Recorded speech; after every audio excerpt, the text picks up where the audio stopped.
शाम को सब एक साथ बैठे होने पर बोलने लगता है। माँ, तुम दोनों की बहुत लड़ाई होती है, इसलिए मैं सोच रहा हूँ कि प्राची को उसके घर छोड़ाऊं। इससे वो भी खुश रहेगी और तुम भी। अचानक श्लोक की ये बात सुनकर सास बहू शौक से उसकी तरफ देखती हैं।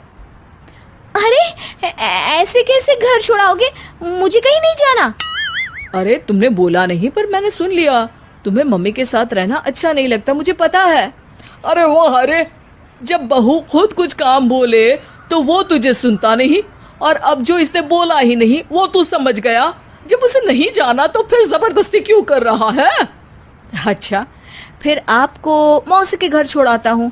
बस अब आप दोनों एक घर में एक छत के नीचे नहीं रह सकती। मैं इस टॉम एंड जेरी की जोड़ी को और नहीं झेल सकता। है? ऐसे कैसे नहीं रह सकते?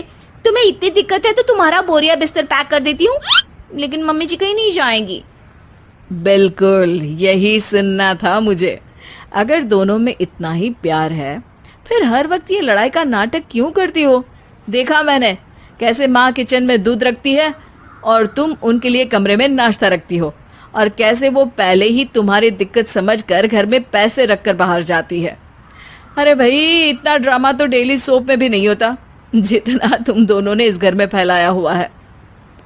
तू हमें टॉम एंड जेरी बोलता है ना, तो याद कर वो दोनों भी एक दूसरे को बाहर वालों की बुरी नजर से बचाने के लिए हमेशा सबके सामने लड़ते थे, लेकिन अकेले में दिक्कत के समय मदद भी तो करते थे। बस हमारा रिश्ता भी कुछ ऐसा ही है। और वैसे भी अगर सास बहू में तू मैं नहीं होती तो दुनिया वालों को कहानियां कैसे मिलेंगी?